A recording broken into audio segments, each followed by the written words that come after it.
नमस्ते दोस्तों, आज हम इस वीडियो में एक ऐसे स्टॉक के ऊपर बात करने वाले जिसके स्टॉक का प्राइस 10,000 रुपए, लेकिन इसका बुक वैल्यू अराउंड 24-25 हजार निकल के आता है। ठीक है, ये एक इन्वेस्टमेंट कंपनी है। इस ऐसे इन्वेस्टमेंट स्टॉक के ऊपर मैं पहले भी बात कर चुका हूं, बहुत पहले नहीं, पिछले एक हफ्ते पहले भी मैंने किया था। जैसे कि देखो, मेरा एक स्टॉक था जैसे कि नालवा सन्स, ये 2-3 दिन से कंटिन्यू अपर सर्किट पर चल रहा है। ठीक है, इसको मैंने 6,200 रुपए के लेवल से शेयर किया था जब स्टॉक का प्राइस यहां पे था। आप मेरी वीडियो जाके देख सकते हो। अभी इसका प्राइस चल रहा है 7,300।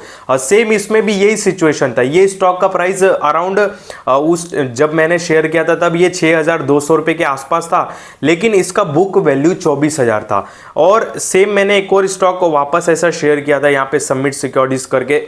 अभी देखो, इसका भी प्राइस ना 3-3,500 रुपया था।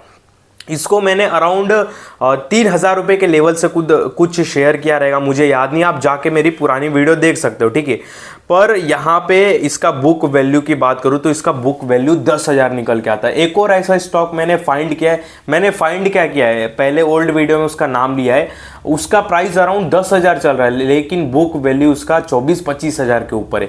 काफ़ी इंटरेस्टिंग स्टॉक है और काफ़ी थोड़ा अभी बुलेट का आपको आवाज़ आएगा, थोड़ा वेट कर लो। ठीक है तो वो स्टॉक काफ़ी इंटरेस्टिंग है जो आपके साथ मैं अभी शेयर करने वाला हूँ। और इसकी वैल्यू इतनी आखिर क्यों है, इसके बुक वैल्यू की इतनी वैल्यू की मैं आपको बताता हूँ। पहले मैं स्टॉक का नाम ही बता देता हूँ। स्टॉक का नाम है अपना महाराष्ट्र स्कूटर, आपको स्क्रीन पर भी दिखता रहेगा। ठीक है, यहाँ पे देख सकते हो कि इसका बुक वैल्यू 26,000 निकल के आता है। कितना? 26,000 भी नहीं, 26,891। और इसका प्राइस चल रहा है 10,000 रुपये। ठीक है, और अपना इसका ऑल टाइम हाई प्राइस आपको पता था कितना है? आपको पता है कितना है? 12,788।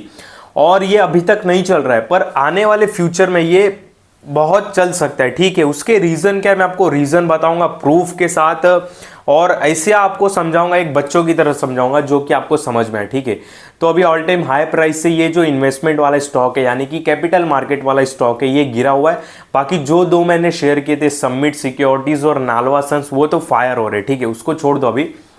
अब देखते हैं महाराष्ट्र स्कूटर का। तो बहुत लोगों के मन में सवाल आएगा कि ये महाराष्ट्र स्कूटर का स्कूटर बनाता है। नहीं, इस कंपनी का स्कूटर से लेना देना कुछ भी नहीं है, महाराष्ट्र से लेना देना भी कुछ नहीं है। ठीक है, अब इसका नाम आखिर ऐसा क्यों पड़ा, इसका बहुत बड़ा एक स्टोरी है, मैं शॉर्ट में बता देता हूँ। पहले ना बजाज की एक गाड़ी आती थी, वो ठुक ठुक वाली, मैं आपको दिखाता हूँ। प्रिया स्कूटर, एक सेकेंड ना, प्रिया स्कूटर, हाँ प्रिया स्कूटर, ये एक सेकेंड ना, मैं आपको थोड़ा ये महाराष्ट्र जो है ना, इसका मैं आपको बता देता हूँ कहानी। उसके बाद देखो, ये एक पहले ना प्रिया स्कूटर आता था। ठीक है, ये स्कूटर कौन बनाता था? महाराष्ट्र स्कूटर बनाता था। ठीक है, ये एक्चुअली बजाज के अंडर आता है।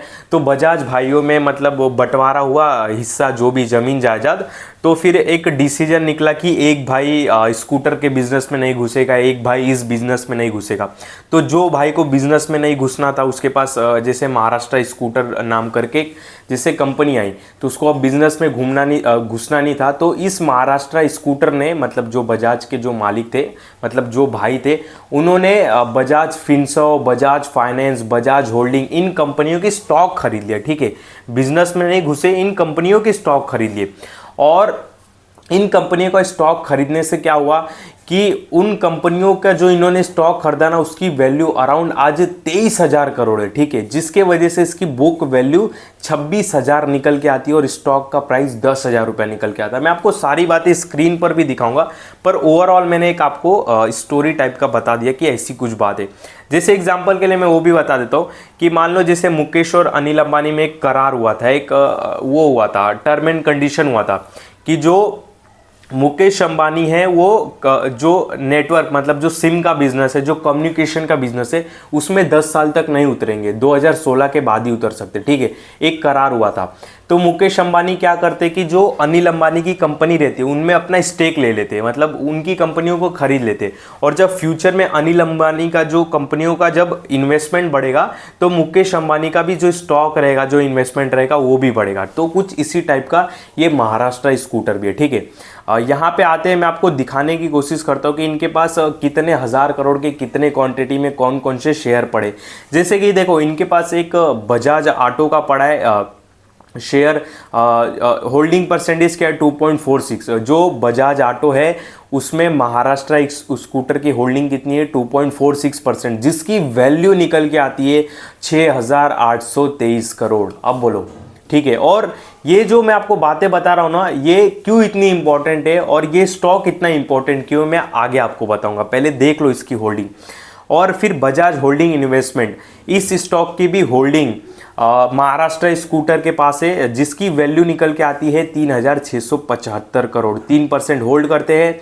फिर बाद में बजाज फाइनेंस, इसको भी महाराष्ट्र स्कूटर, ये जो स्टॉक बता रहा हूँ, होल्ड करता है। कितना परसेंट, अराउंड 3%, जिसकी वैल्यू निकल के आती है 12,862 करोड़। तो इनकी जो भी अर्निंग होती है, जो भी स्टॉक का प्राइस मूवमेंट होता है वो डिविडेंड अमाउंट जब आता है, प्रॉफिट आता है, उस हिसाब से मूवमेंट करता है। ठीक है, पहली बात ये होगी। और भी कंपनी होल्ड करते हैं, मैं आपको स्क्रीनर पे लेके चल के दिखा देता हूँ फटाफट कितने परसेंट होल्ड करते हैं। आप जाके अपनी स्टडी करके पता लगा सकते हो उसकी वैल्यू कितनी है। यहाँ पे मैं देखो पहला बजाज ना फिनसर्व सर्च कर लेता हूँ। ठीक है, यहाँ पे नीचे आता हूँ, यहाँ पे देखो प्रमोटर्स में हम आएंगे ना, तो यहाँ पे देखो महाराष्ट्र स्कूटर देखने के लिए मिला। ये कितना, बजाज जो फिनसर्व कंपनी है इसका मार्केट कैप कितना है 2,74,000 करोड़। अब इसमें से अराउंड कितना, इसमें से अराउंड 2.38% महाराष्ट्र स्कूटर होल्ड करता है, जो स्टॉक की अभी हम बात कर रहे हैं। देखो महाराष्ट्र स्कूटर के अंदर कौन कौन सी कंपनियां आती है। बजाज ऑटो को ये 2.46% होल्ड करते हैं, बजाज फाइनेंस को 3%, बजाज फिनसर्व को ये 2.38% और बजाज होल्डिंग्स को 3%। और भी छोटे मोटे इन्वेस्टमेंट है कुछ उनके, ठीक है, वो उतने नहीं है, पर सबसे मेन इन्वेस्टमेंट इनकी यही है। और इस इन्वेस्टमेंट की वैल्यू कितनी निकल के आती है, यहाँ पे अगर मैं महाराष्ट्र स्कूटर सर्च करता हूँ, महाराष्ट्र कहाँ गया, महाराष्ट्र, अरे भाई ये तो सीमलेस आ गया, एक सेकेंड, महाराष्ट्र स्कूटर। ठीक है, तो इस महाराष्ट्र इन्होंने जो कंपनियां होल्ड करके रखी है बजाज की, उसकी वैल्यू क्या निकल के आती है, उसकी वैल्यू आज निकल के आती है 34,000 करोड़। कितनी निकल के आती है, 34,000 करोड़। अब इसमें हमारा क्या बेनिफिट है, देखो अगर एक एग्जाम्पल के लिए बता रहा हूँ, मतलब आपको समझ में आ जाएगा। अगर मान लो कि इन्होंने ये सारी जो कंपनियां खरीदी है, ठीक है, बजाज फिनसर्व, बजाज ऑटो, ये सारी जो कंपनियां खरीद के रखी है, अगर हम चाहे उन कंपनियों में इन्वेस्टमेंट करना जितना इन्होंने करके रखा है, तो हमको कितना पे करना पड़ेगा, 34,422 करोड़। एग्जाम्पल के लिए बता रहा हूँ, इतना पैसा तो नहीं रहेगा। तो अगर हम चाहे उन कंपनियों में इन्वेस्टमेंट करने के लिए, तो हमको कितना पैसा देना पड़ेगा आज की डेट में, 34,000 करोड़ के आसपास। ठीक है, पर जी उस कंपनियों में महाराष्ट्र स्कूटर की होल्डिंग है, तो महाराष्ट्र स्कूटर हमको कितने मार्केट कैप में मिल रहा है, 12,000 करोड़ के मार्केट कैप में मिल रहा है। यानी कि बोलने का मतलब ये है कि जो ये इन्वेस्टमेंट है अराउंड इनका कितना, 34,000 करोड़ का। तो 34,000 करोड़ का इन्वेस्टमेंट, 34,000 करोड़ का मार्केट कैप वाला एक कंपनी हमको केवल 12,000 करोड़ में मिल रहा है। मेरे बोलने का मतलब ये, समझ गए ना। यहाँ पे देख सकते हो इसका मार्केट कैप 12,000 करोड़, यानी कि बहुत सस्ते वैल्यूएशन पे हम इस स्टॉक को ले रहे। ये एक इस टाइप का भी समझ सकते हो कि मान लो कि कोई जैसे आदमी है, कोई मानव है, कोई मनुष्य है, कोई इंसान है, ठीक है, अब उसकी वैल्यू जीरो है, सपोज उसकी वैल्यू जीरो, उस पर कोई दाव नहीं लगाना चाहता है, पर सपोज उसके पास 10 किलो सोना रखा हुआ है, तो उसकी वैल्यू बढ़ जाएगी। तब उसको लोग पूछेंगे कि क्योंकि उसके पास 10 किलो सोना पड़ा है, ठीक है, उस सोने की वैल्यू है, उस आदमी की नहीं, उस सोने की वैल्यू है, तो लोग उस पर दाव लगाएंगे, ठीक है, लोग उस पर रिस्क लेंगे, लोग उसकी वैल्यू करेंगे, क्योंकि जैसे जैसे सोने की वैल्यू बढ़ेगी, वैसे वैसे उस आदमी की भी वैल्यू बढ़ेगी। एक टाइम पे बोलेंगे अरे इसके पास तो 10 किलो सोना है, फिर जब सोने की वैल्यू 20 किलो के बराबर हो जाएगी, तो 2-3 साल बाद बोलेंगे अरे इसके पास तो 20 किलो सोना है, तो इसकी वैल्यू बहुत है आदमी की, ठीक है। तो सेम इसी तरह ये महाराष्ट्र स्कूटर भी है, इसकी वैल्यू 12,000 करोड़ निकल के आती है मार्केट कैप, पर इसके पास एक ऐसा सोना है, ऐसा इन्वेस्टमेंट है 34,000 करोड़ का। तो आप ऐसा समझ सकते हो कि 34,000 करोड़ के मार्केट कैप वाली कंपनी को खरीदने के लिए हमको उतना वैल्यूएशन नहीं देना है, हमको केवल 12,000 करोड़ के हिसाब से ही वैल्यूएशन देना है, ठीक है, मार्केट कैप के हिसाब से। तो बहुत ही सही है। अब मैंने आपको स्टार्टिंग में बोला था कि ये चला नहीं है पर आखिर चलेंगे। रीज़न क्या है कि अभी देखो बजाज के जो सारे स्टॉक है, जैसे कि बजाज ऑटो बहुत करेक्शन देखने को मिला, बजाज फिनसर्व, बजाज फाइनेंस, बजाज होल्डिंग तो आई थिंक कल के दिन अपर सर्किट लगा दिया था 10% का। तो जो बजाज की कंपनियां ना अभी थोड़ा प्रेशर झेल रही है, मतलब अभी चल नहीं रही है कंपनियां। पर जैसे ही ये कंपनियां चलना चालू करेगी, सारी कंपनियां बहुत आउटस्टैंडिंग है, बहुत तगड़ा है, कुछ बताने की ज़रूरत नहीं है। अभी मार्केट के प्रेशर के वजह से बोल सकते हो ठीक है नहीं चल रहा है, नहीं चल रहा है, पर जिस दिन ये चलना चालू हुआ उस दिन महाराष्ट्र स्कूटर भी दौड़ना चालू हो जाएगा। ठीक है, इस बात को ध्यान देना। तो जैसे ये इनकी जो होल्डिंग कंपनी है वो अच्छा परफॉर्मेंस करना चालू करेगी, जो कि ऑफकोर्स करेगी फ्यूचर में। ठीक है, बजाज यार मतलब बताने की ज़रूरत नहीं कि मैं और डिटेल में क्या जाऊँ बजाज के।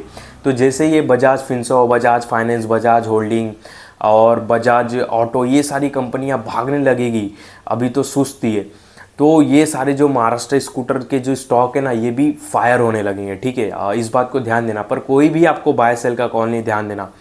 और बहुत ही अच्छा इसका कुछ बैलेंस शीट देखने लायक नहीं है। रीज़न क्या है? रीज़न ये है कि जो भी इनका रेवेन्यू नेट प्रॉफिट होता है वो सारा डिविडेंड अमाउंट है। ठीक है, तो इतना कुछ देख के मतलब नहीं है। बाकी डेप्ट फ्री है, 1 रुपये का भी कर्जा नहीं है, केवल ये डिविडेंड से अर्निंग करते, इन्वेस्टमेंट करके रखा है, इन्वेस्टमेंट की इनकी वैल्यू बढ़ती जाती है।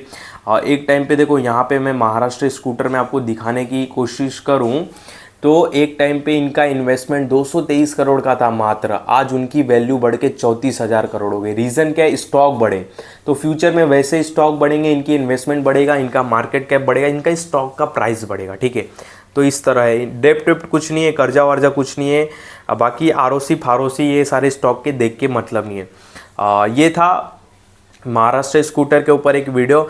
यहाँ पे मैं अगर इसका सपोर्ट भी निकालने की कोशिश करूँ, एक बार सपोर्ट भी देख लेते। ठीक है, चार्ट पैटर्न भी देख ही लेते। तो देखो यहाँ पे एक इसका ये सपोर्ट निकल के आएगा, यहाँ पे लो था, हाँ परफेक्ट निकल के आ गया। ठीक है, तो सपोर्ट उपोर्ट की देखो ज़्यादा उम्मीद नहीं करना कि 9,845 पे आएगा। रीज़न क्या है? एक ये भी आप सपोर्ट बना सकते हो, कोई इशू नहीं है। 10,000 का 10,700 चल रहा है। ज़्यादा इसमें गिरावट की हमें उम्मीद क्यों नहीं रखनी चाहिए? क्योंकि जितने भी बजाज की जो कंपनी है जो इन्होंने होल्ड करके रखा है ऑलरेडी करेक्ट हो चुका है। अब ऑलरेडी करेक्ट हो चुका है तो ये भी उतना करेक्ट होगा नहीं, क्योंकि already 20-20, 30-30% Bajaj auto, Bajaj finance बहुत टाइम से एक ही रेंज में फंसे हुए, तो मुझे और नहीं लगता कि उसमें कुछ करेक्शन होगा। आप अपनी एक खुद की स्टडी करना और देखना कि किस में करेक्शन होना बाकी है क्या। ठीक है, तो ये भी हमको थोड़ा गिरता हुआ दिखाई देगा। अगर किसी में करेक्शन होना बाकी नहीं, ऑलरेडी 20-25-30% करेक्शन हो गया है जो बजाज की कंपनियां इन्होंने होल्ड किया है, तो इसमें भी करेक्शन की उम्मीद नहीं रखना। जो करंट भाव चल रहा है वही मेरे ख्याल से बेस्ट है। ठीक है, तो ये था महाराष्ट्र स्कूटर के ऊपर एक वीडियो। 2 ऐसे स्टॉक मैंने पहले भी शेयर किए, नालवा सन्स और अपने सुमित सिक्योरिटीज़ करके। ठीक है, दोनों फायर मूड में चल रहे हैं और मुझको लग रहा है कि आने वाले समय में जैसे बजाज की कंपनियां फायर मूड में चलेंगी तो महाराष्ट्र स्कूटर भी फुल फायर मूड में चलेगा। ठीक है, तो इस वीडियो में आपको कोई भी बाय सेल का कॉल नहीं, ध्यान देना। और जो भी मैंने अभी आपको बातें बताई केवल समझाने के लिए बताई, और मेरे किसी भी वीडियो में कभी भी बाय सेल का कॉल नहीं रहता, इस बात का बहुत ध्यान देना। मैं कोई सेबी रजिस्टर्ड एडवाइज़र नहीं हूँ। मैंने जो आपको बातें बताई, जो सपोर्ट बताया, उसमें मैं गलत भी हो सकता हूँ, मेरी बातों में आके आप फंस भी सकते हो। तो मेरे किसी भी बातों में कभी भी आके बाय सेल का कॉल मत करना, नहीं तो आप फंस सकते हो। जो भी आपको बाय सेल का कॉल लेना रहता है एक सेबी रजिस्टर्ड एडवाइज़र से लेना होता है।